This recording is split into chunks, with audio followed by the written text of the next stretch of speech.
Emergency అనగానే ఇప్పుడు ప్రధానమైనటువంటి పత్రికల్లోని గట్ట ఆ రోజుల్లో 75 నుంచి 77 వరకు 21 నెలల పాటు చోటు చేసుకున్నటువంటి దురాఘాతాలు, ఇందిరాగాంధీ నియంతృత్వము, అప్రజాస్వామికమైనటువంటి విధానాలు, రాజ్యాంగ వ్యవస్థకి చాలా నష్టం చేకూరింది అనేటటువంటిది చాలా చర్చ జరుగుతూ ఉంటుంది. 50 ఏళ్ళు పూర్తి చేసుకున్నటువంటి సందర్భంగా మీడియాలో కానీ రకరకాలైనటువంటి చర్చావేదికలు కానీ పెద్ద ఎత్తున చర్చ సాగుతూ ఉంది. ప్రతి చర్యకి కాజ్ అండ్ ఎఫెక్ట్ ఉంటుంది. అంటే ఒకదానికి సంబంధించినటువంటి పర్యవసానాలు ఉన్నప్పటికీ కారణాలు ఏంటి అనేది కూడా ఉంటుంది. కానీ మనకి పర్యవసానాలు అంటే ఎమర్జెన్సీ టైంలో చోటు చేసుకున్నటువంటి విపరీతమైనటువంటి చర్యలు, వాటి మీద పెద్ద ఎత్తున చర్చ అయితే ఉంది. పర్యవసానాలు అంటే ఎఫెక్ట్ ఏంటి అనేది మనకు తెలుసు, కానీ కాజు దానికి దారి తీసినటువంటి కారణాల మీద మాత్రం పెద్ద ఎత్తున చర్చ అనేటటువంటిది ఎప్పుడు జరగదు. మీడియాలో అయినా ఏ వర్గాల్లో అయినా సరే అసలు కాజ్ ఏంటి అనే దాని మీద పెద్దగా చర్చ ఉండదు. ఇందిరాగాంధీ లాంటి నాయకురాలు, అంటే ఇప్పుడు కాంగ్రెస్ పార్టీ ఆ తర్వాత కాలంలో చాలా కాలం సుదీర్ఘకాలం పరిపాలించింది. ఇప్పుడు కొన్ని రాష్ట్రాల్లో పరిపాలన సాగిస్తుంది. ఇందిరాగాంధీకి సంబంధించినటువంటి బ్యాంకుల జాతీయకరణ, గరీబీ హఠావో, 20 సూత్రాల పథకము, ఆ రాజభరణాల రద్దు, ఆమె చూపుట్టినటువంటి అనేక సంక్షేమ పథకాలని కాంగ్రెస్ పార్టీ కానీ కాంగ్రెస్ ప్రభుత్వాలు కానీ ఓన్ చేసుకుంటూ ఉంటాయి. కానీ ఎమర్జెన్సీ వచ్చేటప్పటికి మాత్రం ఇందిరాగాంధీ తీసుకున్నటువంటి నిర్ణయం తమది కాదు, తమకు సంబంధం లేదు అన్నట్టుగా కాంగ్రెస్ నాయకులు కూడా డిజోన్ చేసుకుంటారు. అంటే ఆ వ్యవహారంలోకి వచ్చేటప్పుడు మాత్రం మౌనం పాటిస్తారు. అదే ఇందిరాగాంధీ చేసినటువంటి గొప్ప గొప్ప చర్యలను మాత్రం తమ ఖాతాలో వేసుకోవడానికి పెద్ద ఎత్తున ప్రయత్నం చేస్తూ ఉంటారు. అసలు ఆ రోజున జరిగింది ఏంటి, అసలు అప్పుడు ఆ చర్య తీసుకోవడానికి అంటే స్వాతంత్రోద్యమ కాలం నుంచి, అంటే 1917లో పుట్టినటువంటి ఇందిరాగాంధీ స్వాతంత్రం వచ్చేటప్పటికే 30 సంవత్సరాల యువతి. అందువల్ల ఆమెకి స్వాతంత్రోద్యమ కాలంలో చోటు చేసుకున్నటువంటి సంఘటనల నుంచి నెహ్రూ కాలము, లాల్ బహదూర్ శాస్త్రి కాలం వరకు భారత ప్రజాస్వామ్యంలో చర్యలు అన్నీ తెలుసు. ఆ తర్వాతే ఆమె ప్రధానమంత్రిగా బాధ్యతలు చేపట్టారు. అటువంటి పరిస్థితుల్లో ఇందిరాగాంధీ ఎమర్జెన్సీకి తీసుకోవడానికి కారణాలు ఏమిటి అనే దాని మీద పెద్ద ఎత్తున చర్చ జరగలేదు. అది జరుగుంటే కనుక అసలు ఈ కారణాలు అనేటటువంటి ఏర్పడకుండా ఏం జాగ్రత్తలు పడాలి అనేటటువంటి ఆలోచన కూడా పుడుతుంది. కానీ అసలు కాజ్ అనే దాన్ని మాత్రం పూర్తి స్థాయిలో విస్మరించి ఎఫెక్ట్ మీద మాత్రమే మెయిన్ స్ట్రీమ్ మీడియాలో నాయకులు ఇతరత్ర అనేక రకాలైనటువంటి చర్చ నడుస్తూ ఉంటుంది. ఇప్పుడు చూస్తే కనుక ఉండవల్లి అరుణ్ కుమార్ చాలా సీనియర్ పార్లమెంటేరియన్, 10 సంవత్సరాల పాటు ఆయన పార్లమెంటుకి ప్రాతినిధ్యం వహించారు. అంతేకాకుండా కేవలము లోక్సభ సభ్యుడే కాకుండా ఆయన న్యాయ విద్యార్థి, రాజ్యాంగ విషయాలపైన సంపూర్ణమైనటువంటి అవగాహన కలిగిన వ్యక్తి, చారిత్రక అధ్యయనవేత్త, చరిత్రకు సంబంధించి ఇండియన్ పాలిటిక్స్కి సంబంధించి సుదీర్ఘమైనటువంటి అధ్యయనం చేసినటువంటి విస్తృతమైనటువంటి ఆలోచన కలిగినటువంటి వ్యక్తి. ఆయన ఇప్పుడు ఈ 50 ఏళ్ల ఎమర్జెన్సీ సందర్భంగా ఒక సుదీర్ఘమైనటువంటి వ్యాసం రాస్తూ కొత్త కోణం అంటే రెండో కోణం వైపు ప్రజల ఆలోచించాల్సినటువంటి అవసరాన్ని గుర్తు చేశారు. అసలు ఒకటి ఏమిటంటే, ప్రజాస్వామ్యబద్ధంగా కోట్ల మంది ఎన్నుకున్నటువంటి, కోట్లాది మందికి ప్రాతినిధ్యం వహించేటటువంటి ప్రధానమంత్రిని ఎన్నుకునేటటువంటి లేదా దింపేసేటటువంటి హక్కు, అధికారం ఎవరికి ఉంటుంది? పార్లమెంటుకు ఉంటుందా? లేదంటే ఆందోళనలు, ధర్నాలతో రోడ్ల మీద విచ్చలవిడితనాన్ని ప్రదర్శించి కొన్ని ఆందోళనలు చేసి కొంత అరాచకమైనటువంటి వాతావరణాన్ని సృష్టిస్తే చాలు ప్రధానమంత్రి రోడ్ల మీద దిగిపోతాడా? పార్లమెంటుకు ఉంటుందా ఆ బాధ్యత? లేదంటే ప్రజాస్వామ్యం పరంగా ఎన్నికైనటువంటి ప్రధానమంత్రిని కొన్ని టెక్నికల్ రీజన్స్, న్యాయపరమైనటువంటి కారణాలతోటి ప్రధానమంత్రి పదవి నుంచి తప్పించేయాల్సి ఉంటుందా? నైతికత, మొరాలిటీ అనేటటువంటి ఒక ముసుగు వేసి సుదీర్ఘమైనటువంటి పరిపాలన, భారత ప్రజాస్వామ్యానికి భద్రతనిచ్చేటటువంటి పార్లమెంటరీ వేదికని కాకుండా వేరే ఇతర మార్గాలను ఎంచుకోవడము సాధ్యమేనా? మరోవైపు ప్రజాస్వామ్యం పరిడి వెళ్తున్నటువంటి భారతదేశంలో మిలిటరీ అంటే సైన్యం తిరుగుబాటు చేయాలి, పోలీసులు ప్రజాప్రభుత్వం ఇచ్చేటటువంటి ఆదేశాలను అమలు చేయకూడదు, విద్యార్థులు రోడ్ల మీదకి వచ్చి ఆందోళన చేయాలి, తద్వారా ప్రభుత్వాన్ని దింపేయాలి అనేటటువంటి చర్యలు సమంజసమైనటువంటివేనా? వీటన్నిటికి లొంగిపోవాలా, తిరగబడాలా? లొంగిపోయి రాజీనామా చేసి ప్రజాస్వామ్యం పరియుతంగా ఎన్నికైనటువంటి ప్రభుత్వాన్ని వదిలేసేసి దిగిపోవడమా, లేదంటే మిలిటరీ తిరుగుబాటు, సైన్యం తిరుగుబాటు చేయాలి, పోలీసులు ప్రజాప్రభుత్వ ఆదేశాలని ఉల్లంఘించాలి, అమలు చేయకూడదు, విద్యార్థులు రోడ్ల మీదకి వచ్చి ఆందోళన చేసి హింసాత్మకమైనటువంటి చర్యలకు పాల్పడాలి అనేటటువంటి ఒక ఉద్రిక్తపూరితమైనటువంటి చర్యలకి లొంగిపోవాలి. ఈ సంశయం ఏర్పడినప్పుడు ప్రజాస్వామ్యాన్ని కాపాడుకోవడం కోసము ఈ మిలిటరీ సైన్యాన్ని కానీ లేదంటే పోలీసుల తిరుగుబాటు కానీ విద్యార్థుల ద్వారా విప్లవోద్యమాన్ని కానీ లొంగకుండా తిరగబాటు అనేటటువంటి దాన్ని ఎంచుకోవాలి. ఈ సంశయంలోనే ఒక నిర్ణయం తీసుకున్నారామె. ప్రజాస్వామ్యయుతంగా ఎన్నికైనటువంటి ప్రధానిగా ఇందిరాగాంధీ రాజ్యాంగంలో ఉండేటటువంటి రాజ్యాంగబద్ధమైనటువంటి ఒక ఆర్టికల్ని వినియోగించుకుంటూ ఆనాడు ఉన్నటువంటి అరాచకీయ పరిస్థితులు, తిరుగుబాటు ధోరణి, విప్లవాన్ని రేకెత్తించాలనేటటువంటి ఒక వాదన, సైన్యం తిరగబాడాలనేటటువంటి పిలుపు, పోలీసులు సైతం ప్రభుత్వ ఆదేశాలను ఉల్లంఘించి తమకు నచ్చినట్లు చేయాలనేటటువంటి అరాచకత్వాన్ని ప్రేరేపించేటటువంటి ధోరణి, రాజకీయపరమైనటువంటి ప్రయోజనాలను వెతుక్కుంటున్నటువంటి ధోరణి, వీటన్నిటికీ ప్రత్యామ్నాయంగా లొంగిపోవాలా లేదంటే తిరగబడాలా అనేటటువంటి సంశయంలో తిరగబడాలి అనేటటువంటి నిర్ణయమే ప్రజాస్వామ్యయుతమైనటువంటి తిరుగుబాటు, రాజ్యాంగబద్ధమైనటువంటి అంశాలను వినియోగించుకుంటూ ప్రజాస్వామ్యాన్ని పరిరక్షించేటటువంటి తిరుగుబాటుగానే ఎమర్జెన్సీని చూడాలంటూ ఉండవల్లి అరుణ్ కుమార్ తన సుదీర్ఘ వ్యాసంలో అంతర్గతంగా అభిప్రాయపడ్డారు. దీనికి అంటే చారిత్రకమైనటువంటి కారణాలను, అనేక విషయాలని ఒక లాజికల్గా హేతుబద్ధంగా ఆ రోజు చోటు చేసుకున్నటువంటి పరిణామాలు, ఈ రోజున మనం ప్రజాస్వామ్యం అంటే పాకిస్తాన్ చూస్తున్నాం. మిలిటరీ చేతుల్లోకి మొదటి దశలో అయితే పాకిస్తాన్లో మిలిటరీ ఆధిపత్యం రావడానికి కొన్ని ప్రజలకు ఉపయోగపడేటటువంటి నిర్ణయాల కారణంగానే మిలిటరీ ఆధిపత్యంలోకి వచ్చి తర్వాత ప్రజాస్వామ్యం అనేది ఒక పరిహాసాస్పదమైనటువంటి అంశంగా మారిపోయి ఈ రోజున పాలకులు మిలిటరీ చేతుల్లో కీలుబొమ్మలుగా ఉన్నారు. అలాంటి పరిస్థితి భారతదేశంలో ఏర్పడకుండా ఇందిరాగాంధీ తీసుకొచ్చినటువంటి ఎమర్జెన్సీ ప్రజాస్వామ్యాన్ని పటిష్టం చేసింది. అది తాత్కాలికంగా ఇబ్బందులు కలిగించినప్పటికీ ప్రజాస్వామ్యమే అల్టిమేట్ అనేటటువంటి ధోరణికి మాత్రము పునాదిగా నిలిచింది అనేది ఉండవల్లి అరుణ్ కుమార్ యొక్క వ్యాసం సారాంశంగా చూడాలి. చారిత్రకంగా ఉన్నటువంటి పరిణామాలు, ఆ రోజున కాంగ్రెస్లో చోటు చేసుకున్నటువంటి ఘట్టాలు, ఇందిరాగాంధీకి లభించినటువంటి ప్రజాస్వామికమైనటువంటి మద్దతు కేవలం తాత్కాలికంగా మాత్రమే ఇందిరాగాంధీని పక్కన పెట్టి మళ్ళీ తిరిగి బంపర్ మెజార్టీతో ఇందిరాని దేశ ప్రజలు ఎన్నుకున్నటువంటి తీరు, వీటన్నిటి పర్యవసానంగా అసలు ఎమర్జెన్సీ అనేటటువంటిది భారతదేశంలో ఎటువంటి పాత్ర పోషించింది, ఎమర్జెన్సీ తీసుకోవడానికి అంతటి ప్రజామద్దతు ఉన్నటువంటి ఇందిరాగాంధీ ఎందుకు సాహసించాల్సి వచ్చింది, ఆ రోజున ఉన్నటువంటి పరిస్థితులు ఏంటనేది ఎవరు చెప్పలేనటువంటి వాతావరణం. ఎందుకంటే ఎమర్జెన్సీకి వ్యతిరేకంగా మాట్లాడితే కనుక రాజకీయ మనుగడ ఉండదు అనేటటువంటి భావన కానీ, లేదంటే పత్రికల్లో మీడియాలో పెద్దగా ప్రచారం లభించదు అనేటటువంటి భావన కానీ, రకరకాలైనటువంటి కారణాల వల్ల ఎమర్జెన్సీని వ్యతిరేకించడానికి కానీ, ఎమర్జెన్సీ విధించడానికి వెనక ఉన్నటువంటి సాంకేతికమైనటువంటి ప్రజాస్వామికమైనటువంటి కారణాలను చెప్పడానికి కానీ ఎవరూ సాహసించకపోవడము, అతిపెద్ద పార్టీగా ఉన్నటువంటి కాంగ్రెస్ పార్టీ సైతము దీన్ని డిజోన్ చేసుకోవడం వల్ల దీని మీద పెద్దగా చర్చ జరగట్లేదు. ఆల్మోస్ట్ 50 సంవత్సరాలు అంటే 2 తరాలు గడిచిపోయినాయి కనుక ఇప్పుడు ఉండేటటువంటి పొలిటికల్ అధ్యయనం, రాజకీయ అధ్యయనం చేసేటటువంటి కార్యకర్తలకు కానీ నాయకులకు కానీ ఎమర్జెన్సీ నాటికి సంబంధించిన సంగతులు చూస్తే కనుక వాళ్ళు వీళ్ళు చెప్పిందే తప్ప వాస్తవికమైనటువంటి ఘట్టాలు, చారిత్రక కోణాలు తెలియనటువంటి పరిస్థితి. వీటన్నిటి మీద అవగాహన కలిగించేందుకు ఉండవల్లి అరుణ్ కుమార్ సుదీర్ఘమైనటువంటి వ్యాసంతో పబ్లిక్ అప్పీల్ చేశారు. దీన్ని మనం ఒకసారి ఆ కారణాలతో సహా చూద్దాము. ఎందుకు ఇందిరాగాంధీ లొంగలేదు, ఎందుకు ఆమె తిరుగుబాటు చేశారు, నిజానికి ఇది ఒక తిరుగుబాటుగానే ఆయన లొంగిపోవాలా తిరగబడాలా అంటూ ఒక ప్రశ్నని లేవనెత్తారు.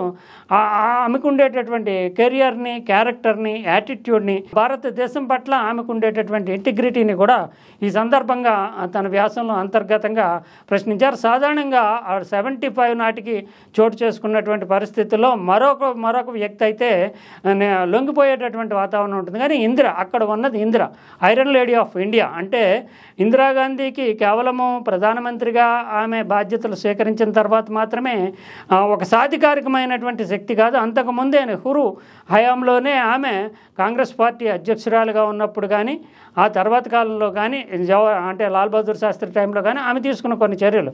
నిజానికి కేరళలో ఉండేటటువంటి కమ్యూనిస్టు ప్రభుత్వం భారతదేశ సమగ్రతకే ఇబ్బందికరంగా కలిగించేటటువంటి సమాఖ్య వ్యవస్థకే కొంచెం చిల్లు పొడిచేటటువంటి విధానాలు తీసుకుంటున్నప్పుడు నెహ్రూ అంగీకరించకపోయినప్పటికీ ఒత్తిడి చేసి రాజకీయంగా దాని పర్యవసానాలను వివరించి ఒక సాహసోపేతమైనటువంటి నిర్ణయం తీసుకోవాలి అంటూ తొలిసారిగా కేరళలో ఉండేటటువంటి కమ్యూనిస్టు ప్రభుత్వం మీద రాష్ట్రపతి పాలన విధించేటటువంటి నిర్ణయాన్ని ఇందిరాగాంధీ తీసుకుంటూ నెహ్రూ చేత ఆమోదింపజేశారనేది. అంటే అంత సుదృఢమైనటువంటి దేశ సమగ్రత విషయంలో అంటే కేరళలో ఉండేటటువంటి కమ్యూనిస్టుల ధోరణి దేశ సమగ్రత సమైక్యతలకు భిన్నంగా వెళుతోంది అనేటటువంటి ధోరణితోటి ఇందిరాగాంధీ అప్పుడు కాంగ్రెస్ అధ్యక్షురాలుగా ఉన్నప్పుడు నెహ్రూ చేత అంగీకరింపజేయడము, తొలిసారి రాష్ట్రపతి పాలన విధింపజేయడము. అదే కాకుండా చైనా, పెద్ద దేశమైనటువంటి చైనా వ్యతిరేకిస్తున్నప్పటికీ దలైలామాని అంటే బౌద్ధిస్ట్ గురువు అయినటువంటి దలైలామానికి రాజకీయ ఆశ్రయం భారతదేశం ఇవ్వాలంటూ రాజకీయ ఆశ్రయం భారతదేశంలో ఇప్పించడంలో ఇందిరాగాంధీ పోషించినటువంటి పాత్ర, అంతర్జాతీయంగా ఆమెకుండేటటువంటి అవగాహన. అందువల్ల 1964లో నెహ్రూ చనిపోయేటప్పటికీ భారతదేశానికి స్వాతంత్రం వచ్చి 17 సంవత్సరాలు అయింది. అయితే రాజకీయంగా ఆమె తెర వెనుక పాత్ర పోషించారు తప్ప ప్రభుత్వంలో మాత్రము పాత్ర పోషించలేదు. ప్రభుత్వంలో కావాలనుకుంటే నెహ్రూ కుమార్తెగా ఆమె ఏ రాజ్యసభ లోక్సభకు వెళ్ళి మంత్రి కావచ్చు. కానీ 64 వరకు కూడా ఆమె ఎంటర్ కాకపోవడము, 64లో నెహ్రూ చనిపోయిన తర్వాత లాల్ బహదూర్ శాస్త్రి ప్రధానమంత్రి అయిన తర్వాత నెహ్రూ వారసత్వం ఉండాలి, అది ఒక పబ్లిక్కి సంబంధించినటువంటి ఇష్యూ అనేటటువంటి ధోరణితోటి ఇందిరాగాంధీని తన మంత్రివర్గంలోకి ఆహ్వానించడము, రాజ్యసభ ద్వారా ఆమె మంత్రిగా రంగప్రవేశం చేయడం అనేది 1964లో జరిగింది. 1966లో లాల్ బహదూర్ శాస్త్రి మరణం తర్వాత మళ్ళీ కాంగ్రెస్లో ఒక సంక్షోభ స్థాయిలో అప్పటికే ఇందిరాగాంధీ కంటే చాలా సీనియర్లు అయినటువంటి మొరార్జీ దేశాయ్, వైబీ చౌహాన్ ఇలాంటి వాళ్ళు అనేక మంది ఈ ప్రధానమంత్రి పదవి తమకే రావాలి, అప్పటికే మంది అంటే నెహ్రూ టైం నుంచి కొనసాగుతున్నటువంటి వాళ్ళు కనుక కావాలని కోరుకున్నటువంటి పరిస్థితుల్లో కామరాజ్ నాడార్ అంటే మద్రాసు ముఖ్యమంత్రి అయినటువంటి కామరాజ్ నాడార్ రంగప్రవేశం చేయడము, నెహ్రూ లెగసీ ఉంటేనే దేశానికి ప్రజల మద్దతు కూడగట్టడం అనేటటువంటి సాధ్యమవుతుంది కాంగ్రెస్కి అనేటటువంటి ధోరణితోటి ఇందిరాగాంధీని పెట్టాలని చెప్పినప్పటికీ ఈ నాయకులు అంటే మొరార్జీ దేశాయ్ లాంటి సీనియర్ నాయకులు వ్యతిరేకత వ్యక్తం చేయడం, దాంతో పార్లమెంటు సభ్యుల మధ్యనే ఓటింగ్ జరిగింది. అంటే ఎవరు ప్రధాని అవ్వాలి అనేది. అంటే ఇందిరాగాంధీ ఎన్నిక తొలిసారిగా ప్రధానమంత్రి అయినప్పుడే మెజార్టీ పార్లమెంట్ సభ్యుల మద్దతుతో మాత్రమే ఆమె అప్పటి మొరార్జీ దేశాయ్ వర్సెస్ ఇందిరాగాంధీ సభ్యుల మధ్య అంటే అప్పుడు ఉండేటటువంటి కాంగ్రెస్ పార్టీ పార్లమెంటరీ సభ్యులు అంటే లోక్సభ రాజ్యసభలో ఉండేటటువంటి సభ్యులు ఎవరు మెజార్టీ మద్దతు ప్రధానమంత్రి అభ్యర్థిత్వానికి ఇస్తున్నారు అనేటటువంటి ఓటింగ్ జరిగితే ఇందిరాగాంధీకి అనుకూలంగా 355 ఓట్లు ఇందిరాగాంధీకి అనుకూలంగా ప్రధాని కావాలని కోరుకుంటే 169 ఓట్లు మొరార్జీ దేశాయ్కి అనుకూలంగా వచ్చాయి. అంటే బంపర్ మెజార్టీ తోటి దాదాపు రెట్టింపు ఓట్లతోటి మొరార్జీ దేశాయ్ని మీద ఇందిరాగాంధీ ప్రధానమంత్రి అభ్యర్థిత్వాన్ని గెలుచుకున్నారు. తర్వాత ప్రధానమంత్రి అయిన తర్వాత మొరార్జీ దేశాయ్ కూడా ఆ మంత్రివర్గంలో ఉన్నారు, ఉప ప్రధానిగా ఉన్నారు, ఆర్థిక మంత్రిగా ఉన్నారు. కానీ తనకు రావాల్సినటువంటి ఆ పదవిని ఇందిరాగాంధీ కూర్చుంది అనేటటువంటి దగ్ధ కావచ్చు, ఒక సిండికేట్ని అంటే సీనియర్ నాయకులతోటి ఒక అతుల్య ఘోష్ కావచ్చు, పాటిల్ కావచ్చు, ఈయన మొరార్జీ దేశాయ్ కావచ్చు, వీళ్ళంతా ఒక సిండికేట్ని మెయింటైన్ చేస్తూ ఇందిరాగాంధీ కంటే భిన్నమైనటువంటి వ్యతిరేక వర్గాన్ని ఒక గ్రూపిజాన్ని ప్రోత్సహించడం అనేది జరుగుతూ వచ్చింది. అయితే ఆ తర్వాత జరిగినటువంటి ఎన్నికల్లో లోక్సభకు జరిగినటువంటి ఎన్నికల్లో 1967లో జరిగినటువంటి 1957లో జరిగినటువంటి ఎన్నికల్లో బంపర్ మెజార్టీ తోటి కాంగ్రెస్ అంటే నెహ్రూ టైంలో వస్తే కనుక 62లో జరిగినప్పుడు కూడా నెహ్రూ టైంలో చాలా 321 పైచిలుకు స్థానాలు వస్తే మళ్ళీ ఇందిరాగాంధీ ప్రధానమంత్రిగా ఉన్న సమయంలో జరిగినటువంటి ఎన్నికల్లో మాత్రము 1967 ఎన్నికల్లో మాత్రము 243 స్థానాలకే కాంగ్రెస్ పార్టీ బలం పడిపోయింది. ఇది సిండికేట్ ఒకవైపు ఇందిరాగాంధీకి ఉండేటటువంటి బలహీనతల వల్ల ఇది జరిగిందని రకరకాలైనటువంటి వాదనలు తీసుకొస్తూ ఇందిరా నాయకత్వాన్ని బలహీనపరిచేటటువంటి ప్రయత్నం అంతర్గతంగా కాంగ్రెస్లోనే జరిగినటువంటి పరిస్థితుల్లో ఇందిరాగాంధీ ఒక రకంగా చెప్పాలంటే ఒక సాహసమే స్వాతంత్రోద్యమాన్ని స్వాతంత్రాన్ని సాధించినటువంటి పార్టీ, మమ్మల్నే నమ్మండి అనేటటువంటి ఆ పాత భావన, ఆ తరం మారిపోతున్నటువంటి ఉన్నటువంటి నేపథ్యంలో ఇంకా స్వాతంత్రం తెచ్చిన పార్టీ కాంగ్రెస్ కనుక కాంగ్రెస్ని అధికారంలో కూర్చోబెట్టాలి అనేటటువంటి ఆ వాదనతోటి అధికారం తెచ్చుకోవడం అనేది సాధ్యం కాదు. ప్రజల్లో కాంగ్రెస్ బలహీనపడుతోంది. ఇంకో కొత్త ఎజెండా కావాలి, ఇంకా స్వాతంత్రము, ఆనాటి త్యాగాలు, వీటి ఆధారంగా కాంగ్రెస్ పార్టీ అధికారంలో కొనసాగలేదు. అందువల్ల దానికి రిజల్టే 243 స్థానాలకే కాంగ్రెస్ పార్టీ పడిపోవడము అనే అంచనాతోటి సంక్షేమ పథకాలు అవాడి అంటే అంతకుముందు నెహ్రూ టైంలో పక్కన పెట్టినటువంటి కొంతమంది వ్యతిరేకించడం వల్ల పక్కన పెట్టినటువంటి కొన్ని అంశాలను తీసుకుంటూ నిజానికి బ్యాంకుల జాతీయకరణ, అంతవరకు బ్యాంకులు డబ్బున్న వాళ్ళకి మాత్రమే వాళ్ళకి సంబంధించినటువంటి విషయాలు మాత్రమే చూస్తూ డిపాజిట్లు కానీ అప్పులు ఇవ్వడం కానీ ఇవన్నీ సామాన్యుడికి ఎవరికి కూడా బ్యాంకింగ్ సదుపాయం లేనటువంటి పరిస్థితి. అటువంటి పరిస్థితుల్లో బ్యాంకుల జాతీయకరణ అంటే 50 కోట్ల డిపాజిట్లు మించి ఉన్నటువంటి బ్యాంకులన్నీ కూడా జాతీయం అవ్వాలి, సామాన్య ప్రజలతోటి ప్రభుత్వంతో అనుసంధానం అవ్వాలి అంటూ బ్యాంకుల జాతీయకరణకు నిర్ణయం తీసుకోవడం. అంతకుముందు ఎప్పుడో తరతరాల క్రితము రాచరికం అనుభవించి స్వాతంత్రం వచ్చిన తర్వాత కూడా రాజవైభోగాల్ని ప్రభుత్వ నిధుల్ని వాడుకుంటూ ఎంజాయ్ చేస్తున్నటువంటి ఎవరైతే ఉన్నారో రాజభరణాలు, ప్రివీ కౌన్సిల్ అనేవారు, రాజభరణాలు రద్దు అంటే అప్పటి వరకు రాజరికం తరహాలో వాళ్ళకి ఇస్తున్నటువంటి మినహాయింపులు కావచ్చు, ప్రభుత్వ ధనాన్ని వాళ్ళకి కొంత మొత్తం చెల్లించడం కావచ్చు, వీటన్నిటిని మినహాయిస్తూ రాజభరణాలు రద్దు. తర్వాత 1000 ఎకరాలు 100 ఎకరాలు కొంతమంది భూస్వాములకు గుప్పెట్లో పెట్టుకుంటూ పేదలు మరింత పేదలుగా ఉంటున్నటువంటి పరిస్థితిని చూసుకుంటూ భూ సంస్కరణలు అంటే భూ పరిమితి చట్టం ఇలాంటి అనేక రకాలైనటువంటి స్కీములను తీసుకొస్తూ ఇందిరాగాంధీ ప్రజల్లోకి వెళ్ళాలి, ఇంకా స్వాతంత్రాన్ని నమ్ముకుంటే కుదరదు, సామాన్య ప్రజలను అడ్రస్ చేయాలి, సామాన్య ప్రజలకు బ్యాంకింగ్ ఉండాలి, పరపతి ఉండాలి, సామాన్య ప్రజలకు భూమి వసతి ఉండాలి, ప్రభుత్వ నిధుల్ని రాజకుటుంబాలు అనుభవించడం అనేది ఇంకా కుదరదు స్వాతంత్రానంతర కాలంలో అని ఇటువంటి విప్లవాత్మకమైన నిర్ణయాలు తీసుకోవడంతో ఈ సిండికేట్లో చాలామంది వ్యతిరేకించడము ఇవన్నీ జరిగినప్పటికీ ప్రజలకు చేరువవడానికి ఈ నిర్ణయాలు తీసుకోవాల్సినటువంటి పరిస్థితి ఏర్పడడం. దానికి గాను ఆర్థిక మంత్రిగా ఉన్నటువంటి మొరార్జీ దేశాయ్ వ్యతిరేకిస్తాడనే దాంతో ఆర్థిక మంత్రిత్వ శాఖను తీసేసుకుని ఇందిరాగాంధీ స్వయంగా నిర్వహించే నేపథ్యంతో మొరార్జీ దేశాయ్ ఆమెకి దూరం కావడము, మంత్రి పదవికి రాజీనామా చేయడం ఇవన్నీ జరిగింది. అయినప్పటికీ కూడా ఈ సిండికేట్ ఎవరైతే ఉన్నారో ఏకే పాటిల్ కావచ్చు, అతుల్ ఘోష్ కావచ్చు, మొరార్జీ దేశాయ్ కావచ్చు, కాంగ్రెస్లోనే ఒక అంతర్గతమైనటువంటి కుంపటిని రగిలించేటటువంటి ప్రయత్నాలు చేస్తూ వచ్చారు. ఈ నేపథ్యంలోనే మళ్ళీ మరోసారి కాంగ్రెస్ పార్టీలో రాష్ట్రపతి ఎన్నికకి సంబంధించి మళ్ళీ వివాదం ఏర్పడ్డము. అప్పటికి ఉండేటటువంటి పరిస్థితుల్లో నీలం సంజీవ్ రెడ్డిని ఈ సిండికేటు ప్రోత్సాహము ఆ నేపథ్యం నుంచే నీలం సంజీవ్ రెడ్డిని రాష్ట్రపతి పదవికి అధికారికమైనటువంటి అభ్యర్థిగా ఎంపిక చేసిన తర్వాత అప్పటికే కాంగ్రెస్ కొంత దూరంగా ఉన్నటువంటి ఈ సిండికేట్ వాళ్ళు కూడా ఈ పార్టీకి ఈ నీలం సంజయ్ రెడ్డికి మద్దతు ఇవ్వడానికి నిర్ణయం తీసుకోవడము.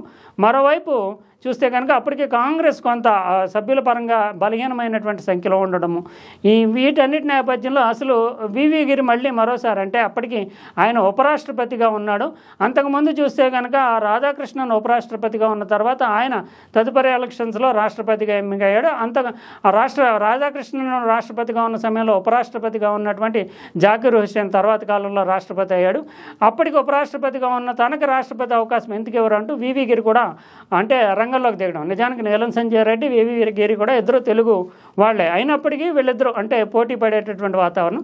అధికారికమైనటువంటి అభ్యర్థిగా నీలం సంజయ్ రెడ్డి ఉండడము, వీళ్ళకేమో మొరార్జీ దేశాయ్ సిండికేట్ నుంచి నీలం సంజయ్ రెడ్డికి మద్దతు ఉండడంతో ఒకవేళ నీలం సంజయ్ రెడ్డి ఎన్నికైతే కనుక ప్రధానమంత్రిగా ఉన్న తనను చాలా అంటే రాజ్యాంగబద్ధంగా సంతకాలు పెట్టడం ఇలాంటి అనేక అంశాలు ఉంటాయి కనుక చాలా ఇబ్బంది పెట్టేటటువంటి వాతావరణం ఉందంటూ ఇందిరాగాంధీ కొంత ఇబ్బందికరమైనటువంటి పరిస్థితి ఎదురవుతుంది అని అనుకుంటున్నటువంటి నేపథ్యంలో వివి గిరి తాను కూడా ఉన్నానంటూ పోటీలో ఉండడము. తర్వాత ఇందిరాగాంధీకి చెందినటువంటి వర్గం అంటే ఇందిరాగాంధీని సపోర్ట్ చేసే వాళ్ళంతా కూడా వివి గిరిని ఇండైరెక్ట్ కానీ డైరెక్ట్ కానీ సపోర్ట్ చేయడం, వివి గిరి సైతం తాను ఇందిరాగాంధీ అభ్యర్థిని చెప్పుకుంటూ ప్రచారం చేసుకోవడం. ఈ నేపథ్యంలో ఏం నిర్ణయం తీసుకోవాలి అని తెలియలేనటువంటి ఒక అనిశ్చితమైనటువంటి పరిస్థితిలో ఇందిరాగాంధీ ఉన్నప్పుడు అప్పటి కాంగ్రెస్ పార్టీ అధ్యక్షుడైనటువంటి నిజలింగప్ప నిజానికి ఇందిరాగాంధీ తలపైన నీళ్లు పోసారనే చెప్పాల్సి ఉంటుంది. అప్పటి కాంగ్రెస్ పార్టీ బలహీనపడి ఉంది కనుక స్వతంత్ర పార్టీ కావచ్చు, జనసంఘ్ కావచ్చు, ఈ పార్టీలు కూడా కాంగ్రెస్ అభ్యర్థి అయినటువంటి నీలం సంజీవ్ రెడ్డికి మద్దతు ఇవ్వాలి అంటూ వాళ్ళని బహిరంగంగా మద్దతు కోరినటువంటి నేపథ్యంలో కాంగ్రెస్ సిద్ధాంతాలకి విధానాలకి విరుద్ధంగా ఉండేటటువంటి ఆశయాలకి విరుద్ధంగా ఉండేటటువంటి జనసంఘ్, స్వతంత్రం వంటి పార్టీల మద్దతుతోటి నీలం సంజీవ్ రెడ్డిని అభ్యర్థిగా రాష్ట్రపతిగా చేయాలనుకుంటాం అనేది కాంగ్రెస్ ఆశయాలకే విరుద్ధం. అందువల్ల ఇప్పుడు ఒక నైతికమైనటువంటి నిర్ణయం తీసుకోవచ్చు అనుకుంటూ ఇందిరాగాంధీ ప్రధానిగా తన గ్రూప్ను బలోపేతం చేసుకునే క్రమంలో భాగంగా ఆత్మ ప్రబోధానుసారము ఓటింగ్ చేయండి అంటూ పిలుపునివ్వడము, ఆ తర్వాత అధికారికమైనటువంటి అభ్యర్థి అయినటువంటి సంజీవ్ రెడ్డి ఓడిపోవడము, ఇందిరాగాంధీ అభ్యర్థి అంటే అనధికారికమైనటువంటి అభ్యర్థిగా ఉన్నటువంటి వివి గిరి రాష్ట్రపతిగా ఎన్నిక కావడం అనేది జరిగింది. దీంతో కాంగ్రెస్ పార్టీ నిజానికి ఇందిరాగాంధీనే బహిష్కరించింది ప్రాథమిక సభ్యత్వం నుంచి. అప్పుడు మరోసారి సంక్షోభం తలెత్తింది. తన సంక్షోభం తలెత్తినప్పుడు ఎవరికి మద్దతు ఇస్తున్నారు ప్రధానమంత్రిగా? కాంగ్రెస్ పార్టీ అయితే నిర్ణయం తీసుకుంది. అప్పుడు మళ్ళీ పార్లమెంట్ సభ్యుల్లో 429 మంది సభ్యుల్లో 310 మంది ఇందిరాగాంధీకి మద్దతుగా నిలవడంతో బంపర్ మెజార్టీ తోటి ప్రధానమంత్రిగా ఉన్నారు. తర్వాత మళ్ళీ కాంగ్రెస్ రిక్విజిషన్ అనేటటువంటి దాంతో మళ్ళీ ప్రజల్లోకి వెళ్ళి ఆమె బలమైనటువంటి అంటే ఈ సిండికేట్లు వీటన్నిటినీ వదిలించుకుంటూ నేరుగా ప్రజలతో అనుసంధానం ఏర్పాటు చేసుకుంటూ ప్రజానాయకురాలుగా అంతర్జాతీయంగా జాతీయంగా అప్పటికే ఉన్నటువంటి ముద్రల ద్వారా ఆమె ఒక బలమైనటువంటి శక్తిగా ఏకైక నాయకురాలుగా దేశానికి మిగిలినటువంటి కాంగ్రెస్లో ఉండేటటువంటి వృద్ధ తరము, స్వాతంత్రానంతర కాలంలో స్వాతంత్రానికి ముందు ఉండేటటువంటి తరం వీళ్ళందరినీ వదిలించుకుంటూ ప్రజానాయకురాలుగా పూర్తి స్థాయిలో ఒక పార్టీ తానే నెగ్గించుకున్నటువంటి పార్టీ ద్వారా ఆమె అధికారంలోకి రావడం. ఈ సందర్భంగా చూస్తే కనుక ఆమె ఆల్మోస్ట్ 30,000 కిలోమీటర్ల వరకు భారతదేశంలో విస్తృతంగా పర్యటన చేయడము, 300 బహిరంగ సభల్లో ప్రసంగించడము, ఇదంతా ఆమె విమెన్ మ్యాండేట్ కింద ఆమె తెచ్చుకోవడం అనేది జరిగింది. దాంతో ఇందిరాగాంధీ ప్రజాస్వామికంగా అత్యంత బలోపేతమైనటువంటి ప్రధానమంత్రిగా, అంతకుముందు ఉండేటువంటి నెహ్రూ వాళ్ళ టైంలో ఇంకా స్వాతంత్ర కాలం నాటి నాయకులు స్వాతంత్రానంతర కాలంలో వచ్చినటువంటి రాజకీయాలు అన్ని ప్రభావం చూపే, కానీ ఇందిర మాత్రము తనంతట తాను నెగ్గినటువంటి దేశాన్ని మొత్తాన్ని ప్రభావితం చేసినటువంటి మొదటి నాయకురాలుగా కాంగ్రెస్తో సంబంధం లేకుండా కూడా కాంగ్రెస్ పార్టీ తాను పెట్టుకున్నప్పటికీ ఇండివిజువల్ నాయకురాలుగా నిరూపించుకోవడంతో తిరుగులేని నాయకురాలుగా ఆవిర్భవించింది. ఇది జరిగిన తర్వాత ఈ సిండికేట్ కావచ్చు, లేదంటే ఇందిరాగాంధీని వ్యతిరేకించేటటువంటి శక్తులు కావచ్చు, రాజకీయంగా ఆమెను విభేదించేటటువంటి వ్యక్తులు కావచ్చు, ఇందిరాకి ప్రజల్లో లభిస్తున్నటువంటి ఆదరణ, ఇందిరాగాంధీయే ఇండియా అన్నటువంటి ఒక ప్రచారము, దీంతో ఈమెని దింపడానికి ఉండేటటువంటి ప్రత్యామ్నాయాలు ఏమిటి అనేటటువంటి ధోరణిలోటి రకరకాల వ్యూహాలతోటి ముందుకు వెళుతున్నటువంటి పరిస్థితి. అంటే ఒక రకంగా ఇగో కావచ్చు, దుగ్ధ కావచ్చు, అసూయ కావచ్చు, తాము చేసినటువంటి త్యాగాలను ప్రజలు గుర్తించడం లేదన్న భావన కావచ్చు, వీటన్నిటి నేపథ్యంలోనే ఇందిరను చుట్టుముట్టినటువంటి వాతావరణం కనిపించింది. ఆ పరిస్థితుల్లోనే 1974లో గుజరాత్లో చిమన్భాయ్ పటేల్కి వ్యతిరేకంగా విద్యార్థి ఉద్యమం రావటము, అది దానిని ఇందిరకు వ్యతిరేకంగా మలచటము, అంటే విద్యార్థుల ఫీజులు పెరిగినాయని మలచటము, దానిని తీసుకుని అప్పటికి ఉండేటటువంటి ఒక స్వచ్ఛమైనటువంటి రాజకీయ నాయకుడిగా స్వాతంత్రోద్యమంలో పాల్గొన్నటువంటి సోషలిస్ట్ నాయకుడైనటువంటి జయప్రకాష్ నారాయణని ముందు పెట్టి ఆ ఉద్యమానికి మద్దతు ఇవ్వడము, ఆ తర్వాత బీహార్లో సంపూర్ణ విప్లవం అంటూ విద్యార్థి ఉద్యమం రావడము, దానికి మళ్ళీ జయప్రకాష్ నారాయణని ఎందుకు ఆయన ఫేస్ ఆఫ్ ది యాజిటేషన్గా ఉండేవారంటే ఆయనకు ఉండేటటువంటి ఆ మార్క్, ఎటువంటి పదవులు ఆశించినటువంటి స్వచ్ఛంద విప్లవ యోధుడు లాంటి వ్యక్తిత్వం ఉండడము, మచ్చలైనటువంటి నాయకుడు కావడము, చంబల్లోయలో దోపిడీలు చేసుకునేటటువంటి వాళ్ళలో మార్పు తీసుకురావడానికి ఆయన చేసినటువంటి కృషి, నెహ్రూతోటి గాంధీతోటి ఆయనకు ఉండేటటువంటి పరిచయాలు, వీటన్నిటి దృష్ట్యా జయప్రకాష్ నారాయణని ముందుగా పెట్టి ఇందిరాగాంధీకి వ్యతిరేకంగా ప్రజామద్దతు ఉండేటటువంటి ఎన్నికైనటువంటి ఇందిరాగాంధీకి ప్రత్యామ్నాయంగా, అంటే ఏ పదవులు ఆశించినటువంటి జయప్రకాష్ నారాయణ అయితేనే స్వచ్ఛందంగా ప్రజల ముందుకు వస్తారంటూ ఆ ఉద్యమాలకి ఆందోళనలకి ముందుకు తీసుకెళ్ళడము, వీటన్నిటి తోడు జార్జ్ ఫెర్నాండెజ్ రైల్వే సమ్మె 18 లక్షల మంది రైల్వే కార్మికులు, రైల్వే ఎంప్లాయీస్ తోటి రైళ్లను స్తంభింపజేయడం అనేటటువంటిది ఒక దేశమే నిలిచిపోయినటువంటి పరిస్థితి. ఇలాగ రకరకాల సమస్యలు ఇవన్నీ జరుగుతున్నటువంటి నేపథ్యంలోనే 1971లో జరిగినటువంటి ఎన్నికల్లో రాయ్బరేలీ నుంచి ఇందిరాగాంధీ చేసినటువంటి పోటీ ఎన్నిక చెల్లదు అంటూ రాజ్నారాయణ అలహాబాద్ హైకోర్టులో ఒక పిటిషన్ వేయడము, అక్కడ ఉండేటటువంటి జస్టిస్ జగమోహన్ లాల్ సిన్హా 2 కారణాలు చూపింది. అంటే 4 ఏళ్ల పాటు ఈ పిటిషన్ విచారించిన తర్వాత 2 కారణాలను చూపించుతూ ఆమె ఎన్నిక చెల్లదు అని చెప్పడం. ఆ 2 కారణాలు కూడా, ఒకటి అప్పటికి ప్రధానమంత్రి కార్యాలయంలో అంటే ఇందిరాగాంధీ వద్ద ఓఎస్టీగా ఉన్నటువంటి కపూర్, ఆయన నిజానికి ఓఎస్డీ పదవికి రాజీనామా చేయకుండానే ఇందిరాగాంధీ ప్రసంగాలకి ఇందిరాగాంధీ రాజకీయ ప్రచారంలో పాల్గొన్నారు అనేటటువంటి ఒక విమర్శ.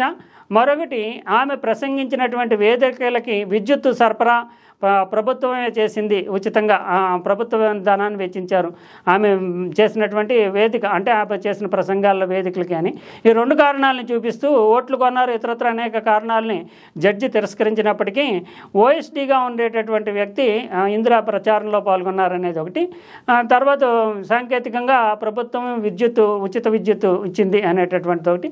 రెండు కారణాలతోటి అధికార దుర్వినియోగం జరిగిందంటూ ఇందిరా ఎన్నిక చెల్లదని చెప్పడం. అప్పటికి ప్రధానిగా ఉన్నటువంటి ఆమె వెంటనే ఇది జూన్ 12, 1975లో జరిగింది. తర్వాత సుప్రీంకోర్టులో జస్టిస్ కృష్ణయ్యర్ స్టే ఇచ్చారు, 10 రోజుల్లోనే స్టే ఇచ్చారు. అది నాని పాల్కివాలా అంటే రామోజీరావు కేసు, అంటే ఇక్కడ శాసనమండలి కేసుని సుప్రీంకోర్టులో వాదించినటువంటి వ్యక్తి రామోజీరావు, అతనే 1975లో నాని పాల్కివాలా ఇందిరాగాంధీ తరపున హాజరయ్యి జస్టిస్ కృష్ణయ్యర్ వద్ద స్టే తీసుకొచ్చారు. అంటే ప్రధానమంత్రి పదవి ఉండొచ్చు, అదే సమయంలో ఆ తీర్పు మీద స్టే విధించారు. తర్వాత లోక్సభ సభ్యురాలుగా కొనసాగుతారు, కానీ ఓటింగ్లో పాల్గొనకూడదని. ఇంత ఒకవైపు ఏమో ఉద్యమాలు, ఆందోళనలు, కృత్రిమైనటువంటి కల్పితమైనటువంటి రాజకీయ ఆందోళనలు, అసమ్మతి వర్గాలు, అసంతృప్తి వర్గాలు, మరోవైపు న్యాయపరమైనటువంటి సాంకేతిక కారణంతో చూపించి ఇప్పుడు ఇందిరాగాంధీని ప్రధానమంత్రిగా చెల్లుబాటు కారు అంటే నిజానికి ఆమె ప్రధానమంత్రిగా ఉండడానికి సుప్రీంకోర్టు అంగీకరించింది. ఆ తర్వాత 3 నెలల కాల వ్యవధిలోనే రాజ్యాంగ ధర్మాసనం సింగిల్ జడ్జి, అంటే అలహాబాద్ హైకోర్టులో సింగిల్ జడ్జి జగన్మోహన్ లాల్ సిన్హా ఆమె ఎన్నిక చెల్లదంటూ 2 కారణాలు చూపించారు. కానీ దీని మీద 5 న్యాయమూర్తులతో సుప్రీంకోర్టు అత్యున్నతమైనటువంటి రాజ్యాంగ ధర్మాసనం ఏర్పాటై 7/11/1975లోనే ఈ సాంకేతికమైనటువంటి చిన్న కారణాలు ఏంటంటే ఆయన రాజీనామా చేశాడు, కానీ ఆమోదం మాత్రమే పొందలేదు, ఆ ప్రచారంలో పాల్గొన్నాడు, ఉద్యోగి ఆ ప్రచారంలో పాల్గొన్నాడు కానీ రాజీనామా చేశాడు. ఉచిత విద్యుత్ లాంటి చిన్న సాంకేతిక కారణాలతో ఎంపీ ఎన్నికని చెల్లదు అని చెప్పడం అనేది చెల్లుబాటు కాదంటూ ఆ తీర్పును కొట్టివేశారు. అంటే ఇందిరాగాంధీ లోక్సభ సభ్యురాలుగా రాజ్యాంగబద్ధం అంటూ సుప్రీంకోర్టు రాజ్యాంగ ధర్మాసనమే తేల్చి చెప్పింది. కానీ ఈ కారణాలన్నింటినీ చూపిస్తూ ఇంకోవైపు రామ్లీలా మైదానంలో పెద్ద ఎత్తున బహిరంగ సభ, అంటే ఈ తీర్పు వచ్చినటువంటి నేపథ్యంలో ఇందిరాగాంధీకి రాజ్యాంగబద్ధత లేదు, అంటే నిజానికి లోక్సభ సభ్యులు కాకుండా కూడా 6 నెలల పాటు ప్రధానమంత్రి పదవులు నిర్వహించవచ్చు. అయినప్పటికీ కూడా అంతకు ముందు నుంచి కొనసాగుతున్నటువంటి ఇందిరాగాంధీకి టెక్నికల్గా ఇచ్చినటువంటి న్యాయపరమైనటువంటి తీర్పును సాకుగా చూపిస్తూ ఇందిరాగాంధీకి రాజ్యాంగబద్ధత లేదు, ఆమె రాజీనామా చేయాలి, లేకపోతే కనుక మిలిటరీ తిరుగుబాటు చేయాలి, మిలిటరీ స్వాధీనం చేసుకోవాలి ప్రభుత్వాన్ని, పోలీసులు ప్రభుత్వాన్ని చేయించేటటువంటి ఆదేశాలను పాటించకూడదు, విద్యార్థులారా రోడ్ల మీదకి రండి, మనము ఈ ప్రభుత్వాన్ని దించేద్దాం, ఈ రకమైనటువంటి పిలుపులతో బహిరంగ సభలు నిర్వహిస్తూ తిరుగుబాటుని, అంటే ప్రజాస్వామ్యయుతంగా ఉన్నటువంటి ప్రభుత్వాన్ని దింపేయాలి, సైనిక పాలన రావాలన్న ధోరణిలో, తిరుగుబాటు ధోరణిలో రకరకాలైనటువంటి శక్తులు కలిపి ముందుకు వెళుతున్నటువంటి పరిస్థితుల్లో నిజానికి ఒక్కసారి సైన్యం చేతిలో కనుక ప్రభుత్వాన్ని పెడితే ఆ ప్రజాస్వామ్యం ఏమవుతుందో తెలిసినటువంటిదే. ఈ నేపథ్యంలో ఒకవైపు ఏమో సుప్రీంకోర్టు నుంచి స్టే ఉంది, సుప్రీంకోర్టు తర్వాత కొట్టేసింది, ఇంకోవైపు ఏమో గుజరాత్లో ఉండేటటువంటి ఒక చిన్న ఇష్యూ, మరోవైపు విప్లవం అంటూ ప్రజలు పోలీసులకు సహకరించకూడదంటూ ప్రజాస్వామ్యయుతంగా దేశవ్యాప్తంగా ప్రజలు ఎన్నుకున్నటువంటి సభ్యులతో ఉండేటటువంటి పార్లమెంటునే కుదరదు అనేటటువంటి ధోరణిలో ప్రధానమంత్రిని దింపేయడానికి రోడ్ల మీద ధర్నాలు, రోడ్ల మీద ఆందోళనలు, సైన్యం జోక్యం కోరుతున్నటువంటి వాతావరణం, ఒక అరాచకమైనటువంటి వాతావరణం ఏర్పడినటువంటి పరిస్థితుల్లో చట్టబద్ధంగా ఇప్పుడు ప్రధానమంత్రిని దింపడానికి పార్లమెంటా వేదిక, లేదంటే రోడ్ల మీద జరిగేటటువంటి ధర్నాలు, ఉద్యమాలు, ఆందోళనల, లేదంటే సైన్యమా సమాధానం? దీంట్లో సంశయ పడిన తర్వాతనే ఇందిరాగాంధీ నిర్ణయం తీసుకున్నారు. అప్పుడు ఉండేటటువంటి ప్రెసిడెంట్కి పంపినటువంటి నోట్లో కూడా నిర్ణయం తీసుకున్న తర్వాత రూల్స్ ప్రకారం, అంటే 352 అంటే రాజ్యాంగంలో ఉండేటటువంటి నిబంధన. అయితే నిజానికి మనకి అత్యవసర పరిస్థితి, ఎమర్జెన్సీ అనగానే 1975, 77 మాత్రమే గుర్తుకొస్తాయి. కానీ అంతకుముందు కూడా 2 సార్లు ఈ 352 ప్రకారం అత్యవసర పరిస్థితి, ఎమర్జెన్సీ ఉంది దేశంలో. కానీ అది ఎవరు చర్చించరు, ఎందుకంటే ప్రజల్లో పెద్ద చర్చ జరగలేదు.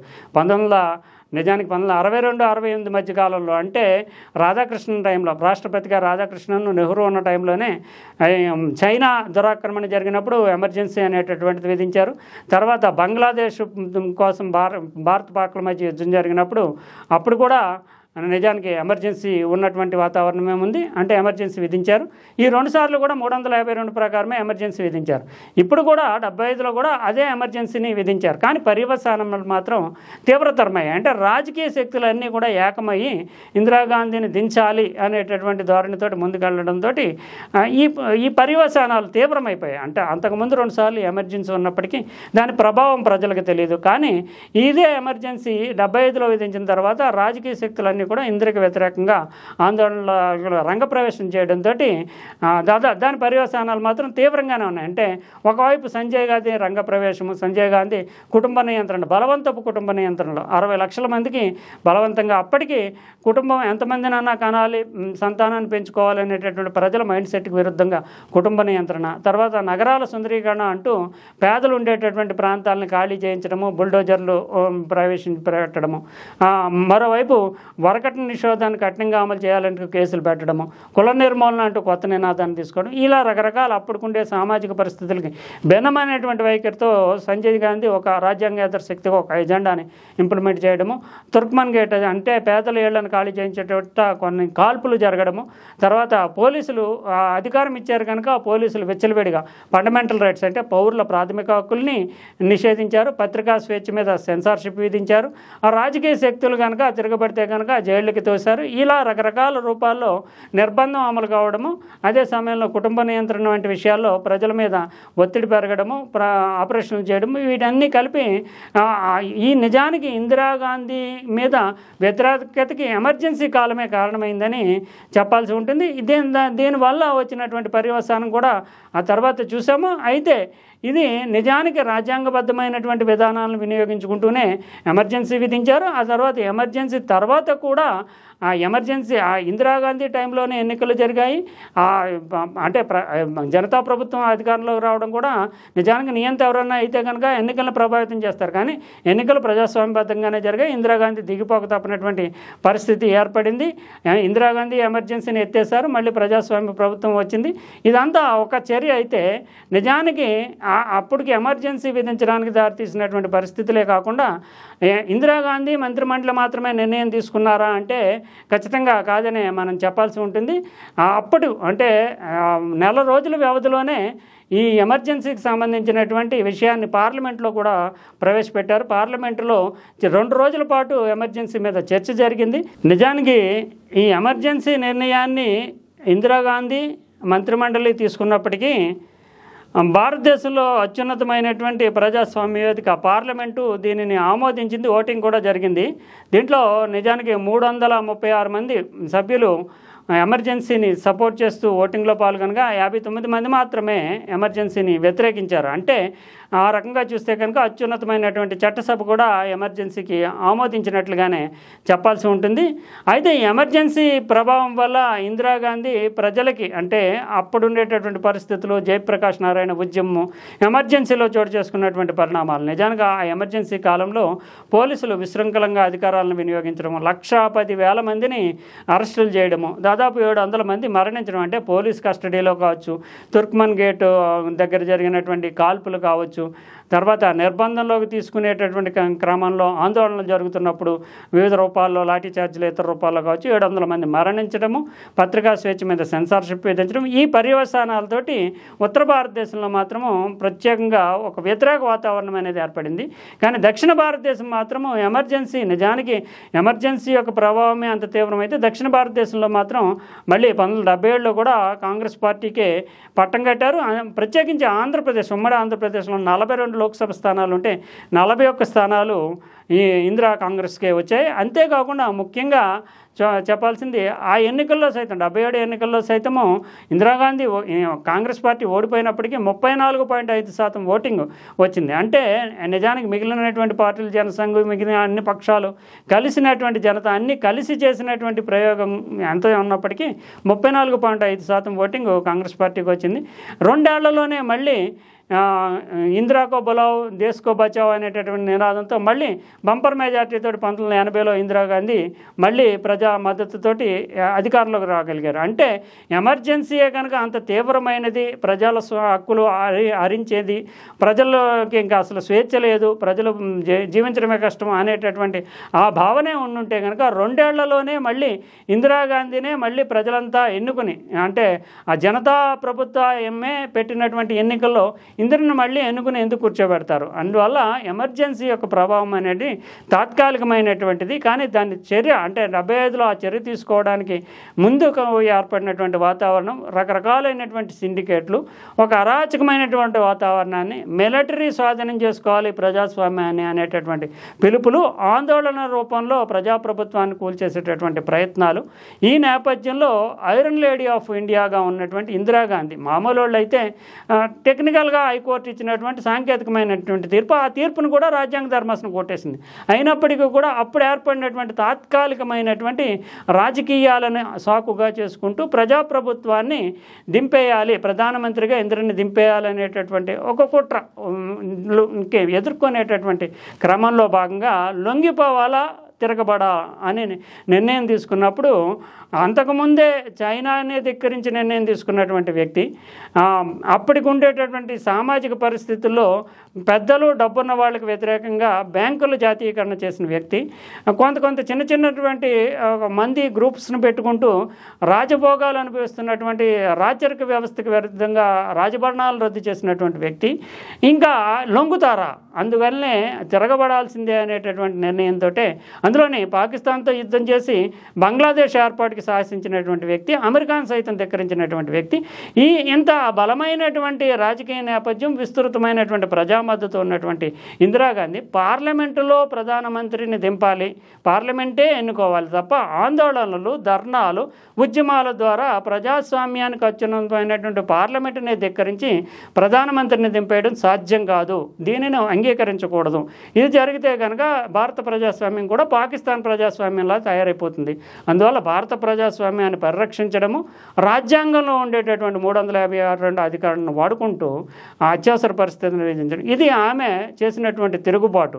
ప్రజాస్వామ్యాన్ని పరిరక్షించుకోవడానికి, పార్లమెంటరీ యొక్క సాధికారతని, ఎంపవర్మెంట్ని కాపాడడానికి ఉద్యమాల, ఆందోళనలు అంటే తాత్కాలికమైనటువంటి చర్యలు, కొన్ని వందల వేల మంది చేసేటటువంటి అరాచకత్వానికి లొంగకూడదు అంటూ ఇందిరా స్ట్రాంగ్ లేడీ కనుక ఆమె తీసుకున్నటువంటి నిర్ణయం, అప్పటి పరిస్థితుల్లో ఎమర్జెన్సీ నిర్ణయం తీసుకోవడం అనేది భారత ప్రజాస్వామ్యాన్ని కాపాడింది అనేటటువంటి కోణంలోనే ఉండవల్లి అరుణ్ కుమార్ తన సుదీర్ఘమైనటువంటి చారిత్రకమైనటువంటి కోణాలు, ఆనాటి కాంగ్రెస్ పరిస్థితులు, విభిన్నమైనటువంటి శక్తులు ఇందరిని చుట్టుముట్టినటువంటి వైనము, ఆమెకి లభించినటువంటి ప్రజా మద్దతు, మళ్ళీ 2 ఏళ్లలోనే తిరిగి సంపూర్ణమైనటువంటి మెజార్టీతో ఇందిరాగాంధీ వచ్చారంటే అత్యవసర పరిస్థితి యొక్క ప్రభావం అనేటటువంటి తాత్కాలికము, ప్రజల మీద తీవ్రమైనటువంటి పరిస్థితులు ఏమీ ఏర్పడలేదు. ఏర్పడి ఉంటే కనుక మళ్ళీ కాంగ్రెస్ని ఎన్నుకునేవారే కాదు, మళ్ళీ కాంగ్రెస్ని ఎన్నుకున్నారంటే, ఇందిరే కావాలి మాకు అని కోరుకున్నారంటే కనుక ఎమర్జెన్సీ అనేటటువంటిది భారత ప్రజాస్వామ్యంలో తాత్కాలికమైనటువంటి ఎఫెక్టే. కానీ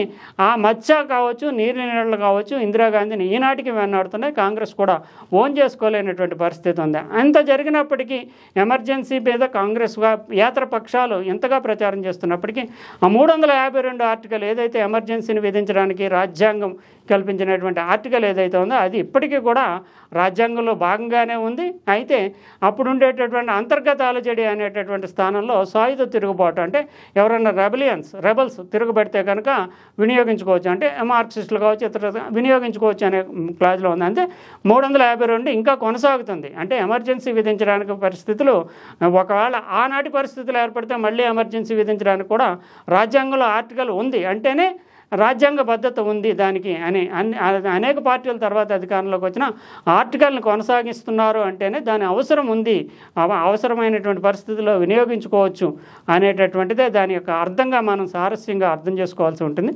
అందువల్ల ఇందిరాగాంధీ ఎమర్జెన్సీ అనగానే విరుచుకుపడము, ఆనాటి ఎఫెక్ట్ అంటే పోలీసులు చేతిలో పెడితే కనుక ప్రభువుని మించిన ప్రభుభక్తి ప్రదర్శిస్తారు కనుక విశృంఖలంగా ఉంటుంది కనుక దాని యొక్క ప్రభావం మాత్రం దేశం చవిచూసింది. కానీ విధించడానికి దారితీసినటువంటి పరిస్థితులు మాత్రం ఆనాడు ఉన్నటువంటి పరిస్థితుల్లో ప్రజాస్వామ్య వేదిక అయినటువంటి పార్లమెంటరీ అధికారాన్ని కాపాడడము, ప్రజాస్వామ్యము సైనిక శక్తుల చేతిలోకి వెళ్లకుండా పోలీసులు లేదంటే ఆందోళనకారులు అరాచకత్వాన్ని సృష్టించకుండా నియంత్రించడానికి గాను తీసుకున్నటువంటి ఒక తప్పనిసరి చర్య, సరైన దిశలో తీసుకున్నటువంటి చర్య ఆనాటి రాజకీయ పరిస్థితుల కారణంగా అనేటటువంటిది ఉండవల్లి అరుణ్ కుమార్ చేసినటువంటి సుదీర్ఘమైనటువంటి విశ్లేషణ.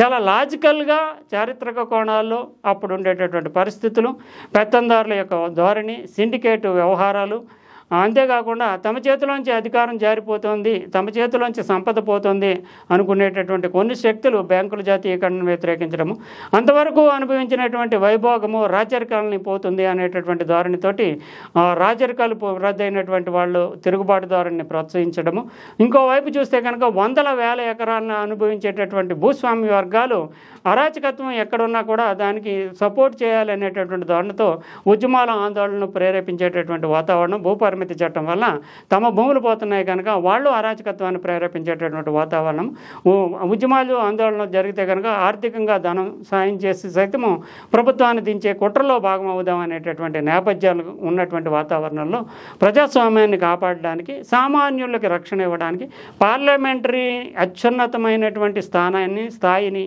పరిరక్షించుకోవడానికి, తనకు ప్రజలు ఇచ్చినటువంటి ప్రధానమంత్రి పరిరక్షించుకోవడానికి కేవలం టెక్నికల్గా ఒక కోర్టు ఇచ్చినటువంటి 2 కారణాలు, ఉద్యోగి పనిచేశాడు లేదంటే ప్రభుత్వ ఉచిత విద్యుత్ వాడుకున్నారు అనే 2 కారణాలతోటి ప్రధానమంత్రినే దింపేయడం సాధ్యం కాదు. కానీ దానిని సాకుగా చేసుకుంటూ వివిధ రకాలైనటువంటి శక్తులు చేస్తున్నటువంటి వ్యూహము, రాజకీయపరమైనటువంటి అరాచకత్వాన్ని ఎదుర్కోవడానికి ఆమె తీసుకున్నటువంటి ఒక సాహసోపేతమైనటువంటి నిర్ణయము. అదే లొంగిపోవడం కాదు, ఖచ్చితంగా తిరగబడాలి, ప్రజాస్వామ్యం తిరగబడాలి. ప్రజాస్వామ్యం తిరగబడినప్పుడే నిలబడుతుంది. పార్లమెంటే అత్యున్నత వేదిక, ప్రధానమంత్రిత్వాన్ని నిర్ణయించే వేదిక. న్యాయస్థానాలు ఇచ్చేటటువంటి టెక్నికల్ తీర్పులు కానీ, రోడ్ల మీదకి వచ్చి చేసేటటువంటి ఆందోళనలు కానీ కారణం కాకూడదు అనేటటువంటి ఏకైక లక్ష్యంతో ఇందిరాగాంధీ ఎమర్జెన్సీ చర్యను తీసుకున్నారు అనేటటువంటిది ఉండవల్లి రాసినటువంటి వ్యాసం యొక్క సారాంశంగా మనం అర్థం చేసుకోవాలి.